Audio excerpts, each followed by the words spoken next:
अच्छा, अभी हम आपके साथ एक चैप्टर डिस्कस कर रहे हैं। ये चैप्टर क्लास 8 का है, लेकिन ये चैप्टर क्लास 8 के साथ साथ ये क्लास 9, 10, मेरे ख्याल से अप टू 11, 12 तक इसके कंसेप्ट चलेंगे।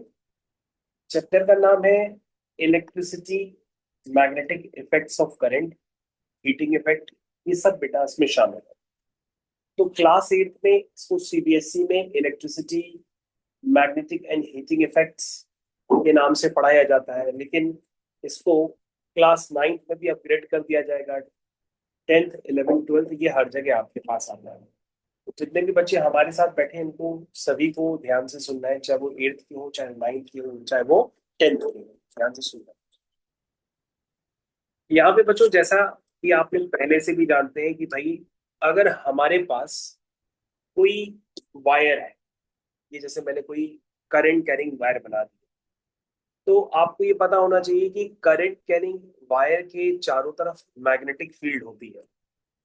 लेकिन तुम्हारे मन में आया कि सर, हमने एक चार्जिंग वाली तार मोबाइल पे चार्ज करने के लिए लगाया है और हम उसके सामने एक निडल ले गए आयरन की। तो आयरन की निडल अगर डिफ्लेक्ट हो जाती है, मतलब उसकी तरफ अट्रैक्ट होती है, तो ये बात प्रूफ हो जाती है कि वहां पर मैग्नेटिक फील्ड है जो करंट कैरिंग वायर है उसके चारों तरफ। और अगर हम उसके पास आयरन की निडल ले जाते हैं, अगर वो डिफ्लेक्ट नहीं होती है, दैट मीन्स वहां पे मैग्नेटिक फील्ड नहीं है। अगर मान लीजिए आप ये एक्सपेरिमेंट अपने घर पे कर रहे हैं कि आपने कोई भी एक वायर ले ली जिसमें करंट जा रहा है, आपने उसके पास एक आयरन की निडल ले जा करके ऐसा फील करेंगे, तो आपको लगेगा कि सर झूठ बोल रहे हैं, ऐसा तो कुछ हुआ ही नहीं, वहां पे मैग्नेटिक फील्ड थी ही नहीं। तो बच्चों, वहां पे मैग्नेटिक फील्ड को गायब करने के लिए हमारी जो वायर है उसके ऊपर इंसुलेशन चढ़ा दिया जाता है, यानी कि कोटिंग कर दी जाती है। मतलब रेड कलर की भी वायर होती है, ग्रीन कलर की भी वायर होती है, व्हाइट कलर की भी होती है, ब्लैक कलर की भी होती है। तो अगर आप ध्यान से देखें, हम उस वायर की बात कर रहे हैं जिसका इंसुलेशन उतरा हुआ, यानी कि इंसुलेटेड वायर की बात कर रहे हैं। कहने का मतलब, वहां पर आपको मैग्नेटिक फील्ड दिखेगी जब वहां पर आपके पास तार कैसी हो, विदाउट इंसुलेशन। मतलब उसके ऊपर इंसुलेशन किसी भी तरह का ना चढ़ा हुआ हो। है ना, इंसुलेशन हम क्यों चढ़ाते हैं? ताकि डायरेक्टली छूने पर करंट लग जाता है, इसलिए हम इंसुलेशन चढ़ा देते हैं ताकि छूने पर करंट ना लगे। लेकिन अगर आप डायरेक्टली इस कॉपर की तार को, यानी कि डायरेक्टली कॉपर को ध्यान देंगे, तो कॉपर के वायर में करंट भी पास हो रही होगी और उसके चारों तरफ मैग्नेटिक फील्ड भी होगी। तो आपको याद रखना होगा कि करंट कैरिंग वायर के चारों तरफ मैग्नेटिक फील्ड होती है। और ये मैग्नेटिक फील्ड मैंने आपको फील करा दी, भाई कैसे होगी, आपको उसका इंसुलेशन उतारना पड़ेगा तब आपको दिखेगी। अब जाहिर सी बात है, इंसुलेशन उतारने के बाद आप उसको छुएंगे नहीं तो उसमें करंट लग जाएगा, छूना नहीं है। बस उसके पास जो है निडल ले जानी है, जैसे आप निडल ले जाएंगे आपको फील हो जाएगा कि यहाँ पे मैग्नेटिक फील्ड 100%। बच्चों, मैं आपको बता दूं कि जो मैग्नेटिक फील्ड होती है वो कंसेंट्रिक सर्कल्स की फॉर्म में होती है। ये देखो इस तरह से, कभी भी आपको मैग्नेटिक फील्ड जो होगी वो स्ट्रेट लाइन नहीं दिखाई देगी। मैग्नेटिक फील्ड हमेशा कंसेंट्रिक सर्कल्स के फॉर्म में होते हैं। कंसेंट्रिक सर्कल्स उन्हें कहते हैं जिनका सेंटर एक ही होता है लेकिन रेडियस अलग अलग होती है। ऐसे सर्कल्स को हम लोग कंसेंट्रिक सर्कल्स के नाम से जानते हैं। भाई, कंसेंट्रिक वर्ड ऐसा नहीं है कि आप पहली बार सुन रहे हैं, आपने मैथमेटिक्स में कई सारे कंसेंट्रिक सर्कल्स ऑलरेडी देखे होंगे। तो मैंने आपको उसमें बताया हुआ है कि भाई, जिनका सेंटर अलग, सेंटर सेम हो लेकिन रेडियस अलग अलग हो, तो ऐसे सर्कल्स को हम लोग कंसेंट्रिक सर्कल्स कहते हैं। तो भाई, सभी लोगों को ये बात क्लियर होनी चाहिए कि मैग्नेटिक फील्ड जो होती है करंट कैरिंग वायर से प्रोड्यूस होती है, लेकिन वो उसके चारों तरफ किस फॉर्म में होती है? कंसेंट्रिक सर्कल्स के फॉर्म में होती है।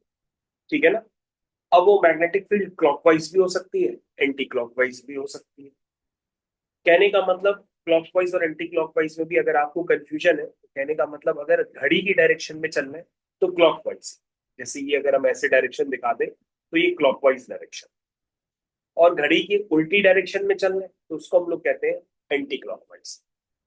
तो ये भी आपको क्लियर होना चाहिए कि बच्चों की, बार बार हम ये क्लॉकवाइज और एंटी क्लॉकवाइज वर्ड कहते रहते हैं, तो आपको ये क्लियर होना चाहिए कि क्लॉकवाइज मतलब घड़ी के डायरेक्शन के अकॉर्डिंग चल रही है हमारी मैग्नेटिक फील्ड, और एंटी क्लॉकवाइज मतलब जस्ट उसके अपोजिट डायरेक्शन।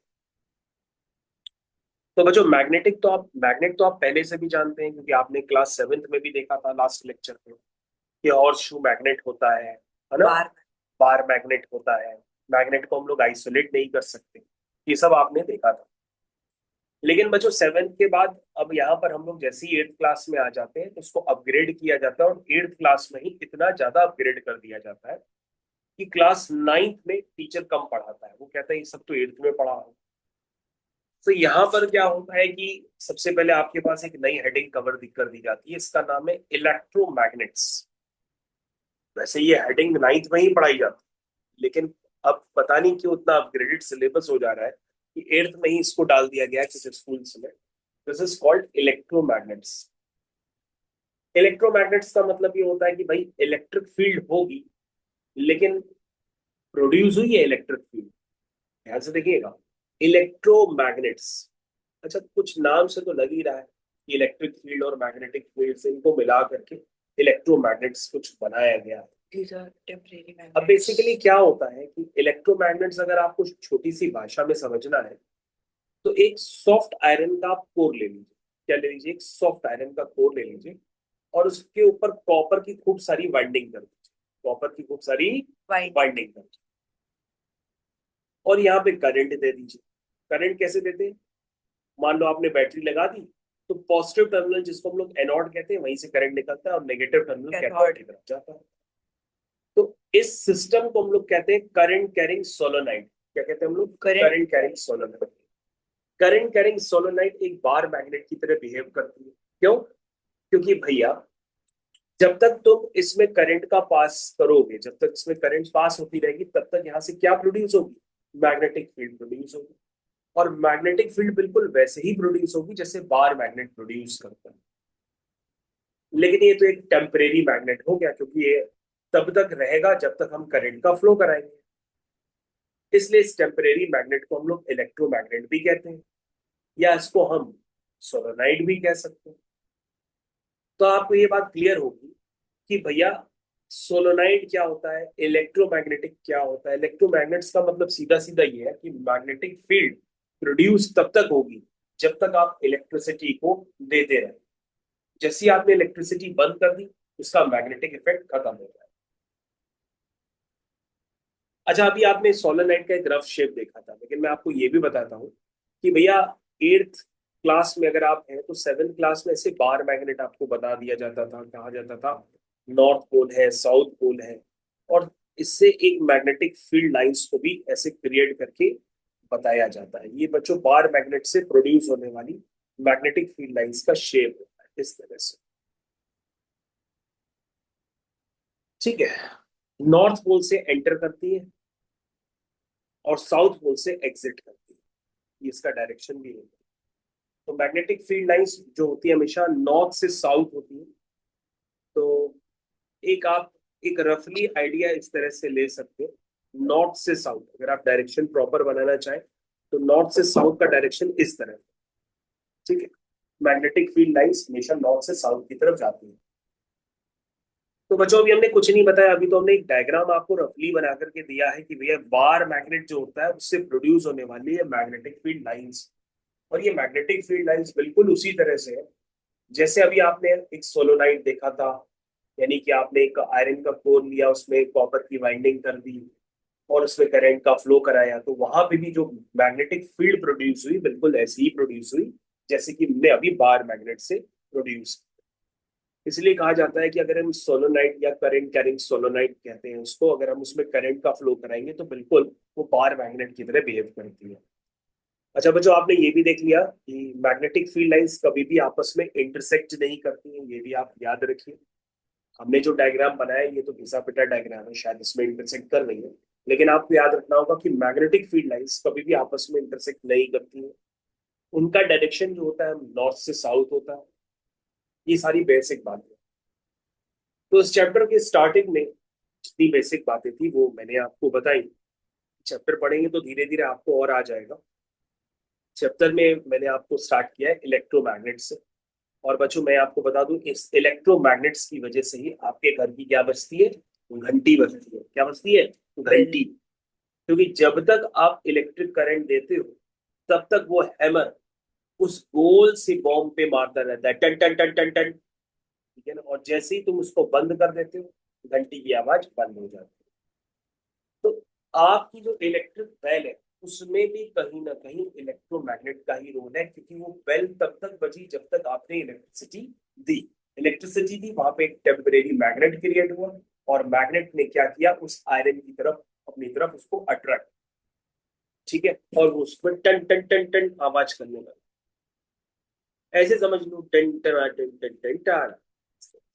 आगे when electric current flows through a wire wound around a iron rod, ये देखो बच्चों, मेरी बात वही रिपीट करना है। when electric current flows through a wire, कौन सी वायर पे इलेक्ट्रिक करंट फ्लो कर रही है? Iron rod. जिसको, अगर आप इस दोबारा देखना चाहते हैं तो दोबारा देख लीजिए बच्चों, ये आयरन की रॉड है जिसको आप सॉफ्ट आयरन कोर भी कहते हैं, और इसने कहा है कि करंट को उस पर फ्लो कराएंगे। ये देखो बच्चों, यहाँ पे करंट फ्लो कराएगा, ठीक है। इसको हम लोग सोलोनाइट भी कहते हैं। ये सोलोनाइट बोल नहीं रहा है श्रम के बारे, क्योंकि अभी छोटी क्लास है, धीरे धीरे ये लाइन पे आ जाएगा तो ये इसको सोलोनाइट ही बोलेगा। तो कह रहा है कि जब हम इलेक्ट्रिक करंट इससे पास करते हैं, किससे पास करते हैं? When electric current flows through a wire, wire किस पे बाउंड की गई है? अराउंड अ आयरन रॉड, यही तो है ना बच्चों। The rod begins a behave like a magnet, rod किसकी तरह बिहेव करने लगता है? मैग्नेट। वहां पे नॉर्थ और साउथ पोल क्रिएट हो जाते हैं, और मैग्नेटिक फील्ड का डायरेक्शन नॉर्थ से साउथ की तरफ हो जाता है। This temporary magnet is called an electromagnet. इस टेम्परेरी मैग्नेट को हम लोग क्या कहते हैं? इलेक्ट्रो। भाई जितने भी बच्चे हैं उसको बहुत ध्यान से सुनो, कि भैया आपके पास कम से कम, अगर आपका मिड फेस वन या जो भी होगा, तो इलेक्ट्रोमैग्नेट तो सभी से पूछा जा सकता है कि इलेक्ट्रोमैग्नेट होता क्या है। तो आपको बताना पड़ेगा कि जब हम करंट को पास कराते हैं एक वायर से, जो कि वायर किस पे बाउंड की होती है? एक आयरन रॉड पे, तो वो आयरन रॉड किसकी तरह बिहेव करती है? मैग्नेट की तरह बिहेव करती है। और इस टेम्परेरी मैग्नेट को हम लोग क्या कहते हैं? इलेक्ट्रोमैग्नेट। क्यों कह रहे हैं? क्योंकि ये टेम्परेरी है, और इसको इलेक्ट्रोमैग्नेट कह रहे हैं। क्यों कह रहे हैं? क्योंकि भैया ये आयरन रॉड मैग्नेट तब तक है जब तक आप इस पे करंट का फ्लो करा रहे हैं, है ना। जैसे ही आप करंट बंद कर दोगे, इसका मैग्नेटिज्म, यानी आयरन रॉड अपना मैग्नेटिज्म लूज कर। तो भाई जितने बच्चे यहाँ पर हमारे साथ बैठे हैं, वो ये मान के चले कि भैया कम से कम आपको इलेक्ट्रोमैग्नेट की डेफिनेशन एग्जाम में लिखनी ही लिखनी है, ठीक है। इलेक्ट्रोमैग्नेट की डेफिनेशन आपको एग्जाम में लिखनी ही लिखनी है। ये बच्चा हर ध्यान से जाए, जितने भी बच्चे बैठे हुए हैं हमारे साथ पढ़ रहे हैं। When electric current flows through a wire wound around an iron rod, the rod begins to behave like a magnet. This temporary magnet is called electromagnet. In an electromagnet, the wire is usually wrapped around the iron rod many times in the form of a coil. Which is like, when current passes through the wire, the iron rod becomes magnetized, start attracting magnetic materials like pins, nails, or paper clips. The magnetic effect remains only as long as the current flows. Magnetic effect तब तक कारगर रहता है जब तक current का flow होता है। Once the current is switched off, the rod loses its magnetism and goes back to the normal state. This makes electromagnetic very useful because they can be turned on and off whenever needed. ठीक है ना। हम magnetism को कभी भी produce कर सकते हैं, कभी भी उसको रिमूव कर सकते हैं, अकॉर्डिंग टू हमारा क्या यूज। तो सारे बच्चों को इलेक्ट्रोमैग्नेटिक बहुत अच्छे से दिमाग में घुस जाना चाहिए कि भैया आप मान लीजिए आप याद नहीं कर पा रहे, तो एग्जाम में अपने वर्ड्स में डेफिनेशन तो जरूर लिख करके आए, जो मैंने आपको बताई। अब देखो धीरे धीरे बच्चों ये लाइन पर आ गया। इसने क्या दिया? ये तुमने क्या लिखा है? Fair copy? पता नहीं क्या लिखा है। सोलेनोइड का मतलब फेयर कॉपी नहीं है। नहीं नहीं, अच्छा कॉपी करना है। अच्छा, कॉपी करना, ठीक है। A solenoid is a special type of coil made by winding a long wire into a tightly packed spiral। ठीक है ना। अब इसने बता दिया कि भैया जो ऊपर सिस्टम आपने बताया था ना, कि आयरन की रॉड के ऊपर आपने खूब सारे टर्न्स किए थे, तो उस सिस्टम को हम लोग क्या कहते हैं? सोलोनॉइड कहते हैं। A solenoid is a special type of coil made by winding a long wire into a tightly packed spiral। ठीक। When an electric current flows through a solenoid, it produces a magnetism similar to that of bar magnet। देखा है ना कि जब हम इसमें current का flow कराते हैं तो उससे प्रोड्यूस होने वाली मैग्नेटिक फील्ड स्ट्रेंथ बिल्कुल उसी तरह होती है जैसे कि बार मैग्नेट का। ठीक है। With a north pole and south pole, if a soft iron rod is placed inside a solenoid, the magnetic effect becomes even stronger. कह रहा है कि अगर आपने सॉफ्ट आयरन का कोर लिया है तो वहां पे मैग्नेटिक फील्ड काफी स्ट्रांग होती है। And setup act as a powerful magnet. क्या होता है? वो एक पावरफुल मैग्नेट की तरह भी बिहेव कर। तो भैया ये पावरफुल मैग्नेट अगर आपको देखना हो तो ये देखे भी जा सकते हैं। ये रेलवे ट्रैक में दो इंजन्स के बीच में या दो जो डब्बे होते हैं उनके बीच में जो लगे रहते हैं, आप ध्यान से देखा करिए कि उनको जोड़ने के लिए भी वहां पर ये सब यूज किया जाता है।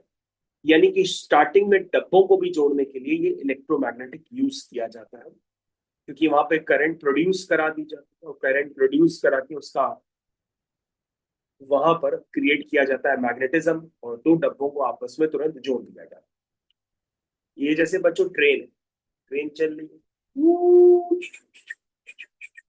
ये बच्चों ट्रेन चल। अब जब ट्रेन चलती है तो आप ध्यान से देखा करिए, ट्रेन का जो सबसे आगे वाला डब्बा और उसके पीछे वाला डब्बा होता है उनके ऊपर ऐसे ये रॉड निकली होती है और ऊपर वो वायर से टच भी कर रही है। ऊपर से वायर भी होती है, वहां से वो टच कर रही है। तो वहां से वो क्या ले रही होती है? इलेक्ट्रिसिटी ले रही है, पोटेंशियल ले रही है ना। तो इलेक्ट्रिसिटी बच्चों ऊपर से वो लोग ले रही होती है ऑलरेडी, और वहां पर ऐसा लिखा भी जाता है कि 5,000 से 10,000 वोल्ट लिखा भी रहता है।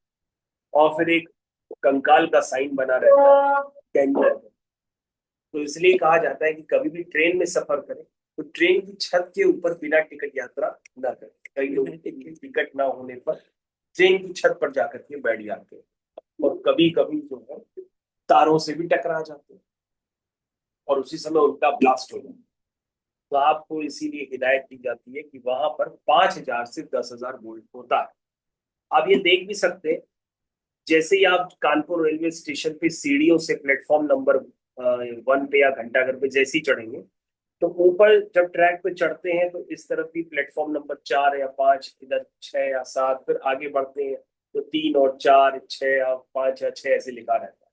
तो यहाँ पे जाल लगा रहता है, नीचे उतरने के लिए पहले जाल लगा रहता है। जब जाल होता है कभी कभी लोग जाल के सहारे खड़े हो जाते हैं थोड़ी देर तक कि पहले ट्रेन आ जाए फिर नीचे उतरते हैं, ऐसा ना हो कि प्लेटफॉर्म ही बदल जाए। तो ऐसे करके कई लोग ऊपर खड़े रहते हैं और जाल से चिपक जाते हैं, क्योंकि जाल पे भी लिखा रहता है कि डेंजर 5,000 से 10,000 लोग। लेकिन कई लोगों को रात में सूझता नहीं है और वो अपने आराम को पाने के लिए उस जाल को सहारा बना लेते हैं। ठीक है। पर फिर वो खुद ही। फिर ऐसा कहा जाता है कि उन जाल को सहारा नहीं बनाना चाहिए, क्योंकि जब ट्रेन आती है तो उनमें करंट दौड़ता है। ठीक है ना। तो ट्रेन के अंदर बच्चों जनरेटर भी होते हैं, क्योंकि अब जो ट्रेन होती है वो डीजल इंजन पे चलती है तो वो उनके जनरेटर को भी स्टार्ट करने के लिए वो इलेक्ट्रिसिटी बाहर से ही लेते हैं। Okay. If a soft iron rod is placed inside a solenoid, the magnetic effect becomes even stronger। ठीक है बच्चों, आप तो समझ तो गए। Thus, a solenoid can be used to create an electromagnet by inserting an iron core inside it and passing an electric current through the coil। The strength of electromagnet can be increased by increasing the number of turns in the coil। कह रहा जितना ज्यादा आप number of turns बढ़ा देंगे है ना, उतनी ज्यादा वहां पर उसकी स्ट्रेंथ मैग्नेटिज्म की बढ़ जाएगी। तो बच्चों आप देख सकते हैं कि यहाँ पर नंबर ऑफ टर्न्स हैं, सोलोनाइड है, और यहाँ से प्रोड्यूस होने वाली मैग्नेटिक फील्ड लाइन बिल्कुल वैसे ही है जो कि बार मैग्नेट से प्रोड्यूस है। मेरे ख्याल से सबको समझ में आ गया। ठीक है।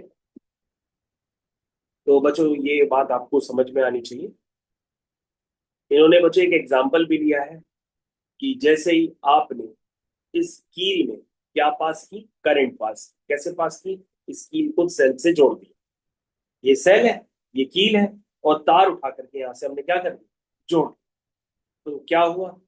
तो ये किसकी तरह काम करने लगा? यहां पर प्रोड्यूस हो गई मैग्नेटिक फील्ड लाइंस। है ना, क्या प्रोड्यूस हो गई, मैग्नेटिक, क्योंकि आयरन का कोर हो गया। और इसके ऊपर तुमने क्या कर दी, खूब सारी तारें बांध दी, है ना। ये देखो तार ऐसी तो जा रही है, ये तार ऐसे ऐसे ऐसे ऐसे ऐसे ऐसे घुमा करके लगा, है ना। और फिर ऐसी इलेक्ट्रिसिटी दी तो यहाँ पर क्या प्रोड्यूस हुई, मैग्नेटिक फील्ड। और मैग्नेटिक फील्ड कैसे देखने को मिल रही है, तो ये बच्चों एक एक्सपेरिमेंट भी है, बहुत आसान एक्सपेरिमेंट होता है, कोई भी अपने घर पे कर सकता है। आपके पास दो छोटी तारें होनी चाहिए, तो उन तारों को ऐसे लपेट करके यहां से लेकर के सेल से वापस ले, जैसे ही आप देखोगे यहाँ पर मैग्नेटिक फील्ड प्रोड्यूस हुई है, लेकिन मान लो मैग्नेटिक फील्ड आपको महसूस नहीं हुई, तो आयरन की निडल यहाँ पे लिया, वो डिफ्लेक्ट हो, समझ लेगा यहाँ पर मैग्नेटिक, ठीक है।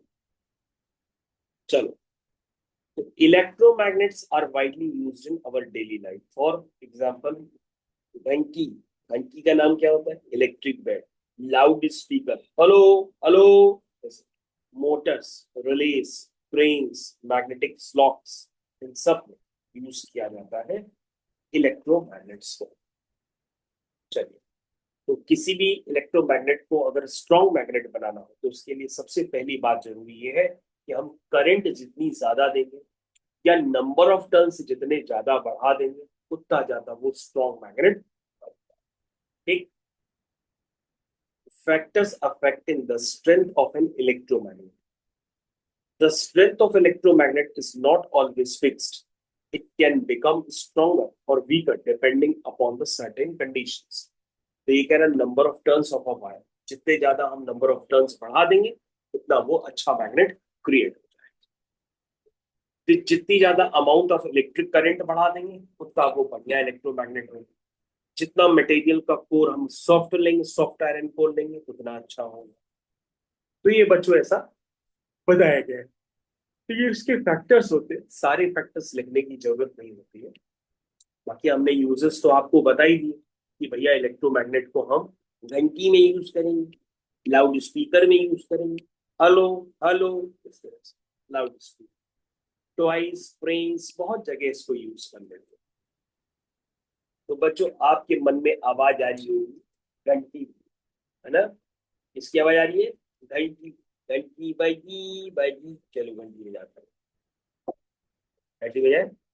चलो, कहोगे सर अब तो नए जमाने की घंटियां आ गई हैं, अब कौन ही घंटी है वाली लेता है कि बजाई और बंद हो गई। अब तो सर घंटी बजाओ तो पूरे पूरे गाने चलने लगते हैं, है ना। अब तो एक गाना सर बहुत मशहूर गाने चलने लगते हैं, एक शाहरुख खान का गाना चलने लगेगा कौन, अब तो ऐसी सी घंटियां आ रही हैं तो पता पड़ा उसमें धुरंधर के गाने चल रहे हैं। तो ये सारी घंटियां आ गई, तो बच्चों अब तो घंटियां अलग अलग तरह की आ गई। चलिए, तो उसमें अंदर गाने सेट कर दिए जाते हैं और गाने बजते हैं। कई लोग वो भी गाने बजाते हैं, घंटी बजाओ के आवाज आती है हरिओम हरिओम, फिर घंटी बजाओ तो आती है भोला, खाली है बाबा का झोला, भोला खाली है बाबा का झोला। कई तरह की घंटियां आ गई। पुलिस के सायरन की वजह से।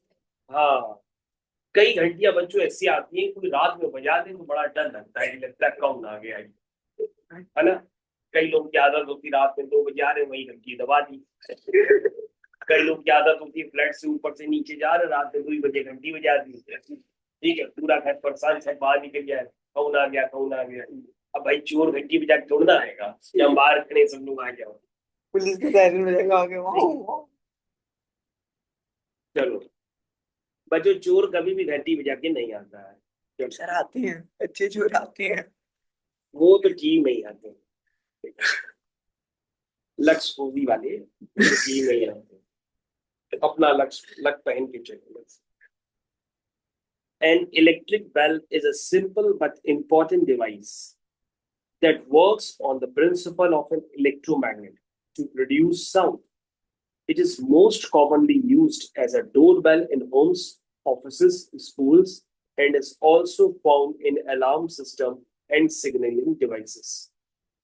The electric bell has an iron core around which has a coil of insulated wire is wound. One end of a coil is connected to one terminal of a battery, while the other end is attached to the steel rod that acts like a spring. This rod is connected to a hammer, which keeps touching a screw contact. The other terminal of a battery is connected to screw contact with a switch placed in the middle to control the flow of current. तो बच्चों ऐसा बताया गया कि ये basically किस पे based होती है, इसका जो प्रिंसिपल है वो इलेक्ट्रोमैग्नेट।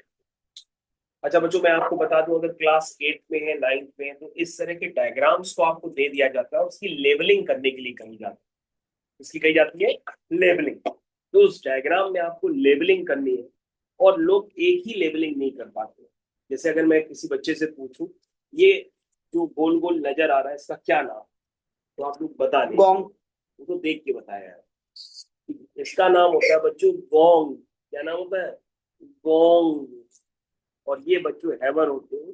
हैमर ऐसे बार मारता है, टन टन टन टन टन टन, ऐसे। बिल्कुल यही तरीका होता है। फिर आवाज है टरा। चलो ठीक है। तो बच्चे ये बैटरी हो गई, ये स्विच हो गया, स्प्रिंग हो गई, सॉफ्ट आयरन आर्मेचर हो गया, है ना, और हैमर हो गया, ये गॉन हो गई। तो बच्चों ये आपको याद रखना है कि भैया ये होती है। अब तुमको लगेगा कि सर बेल तो छोटी सी होती है, उसमें इतना अंदर टीम झाम होता है। हाँ होता है, छोटा सा, लेकिन होता है। लेकिन जो मछली वाली आप बैल दिखेंगे, जो बैल होती है कई लोग घर में अभी भी मछली वाली बैल है, तो उसमें नीचे आपको ये दिखाई देगा गाँव। मछली वाली बैल। मछली वाली बैल, हाँ उसमें मछली जैसा शेप होता है। सर नहीं आज भी मिलती है। कहाँ? वो तो दुकान पे जाओगे ना, तुम कल लेकर के आना, एक दुकान पे जाना, मछली वाली नहीं होगी, बैल लेकर के आना, 100 रुपए की मिलेगी। उसको हम लोग कल खोल करके एक्सपेरिमेंट करेंगे, ठीक? उसमें से जोड़ दिया कल तुम एक बैल खरीद के लिया, इलेक्ट्रिक बैल। अरे हाँ कल कल कल हाँ मछली वाली बैल लाना। मंडे को जाऊंगा। अगर ना समझे दुकानदार तो उसको कहना वही वाली भैया जिसमें मछली जल्दी डाली, इवन उसका पानी है। ठीक है, तो 2 लेक्चर हो गए, दूसरा भी करना है, पहला भी फिर दूसरा भी। तो जो पहले लेक्चर में जितना कर लिया उतना रिटर्न में कर लो, चलेगा।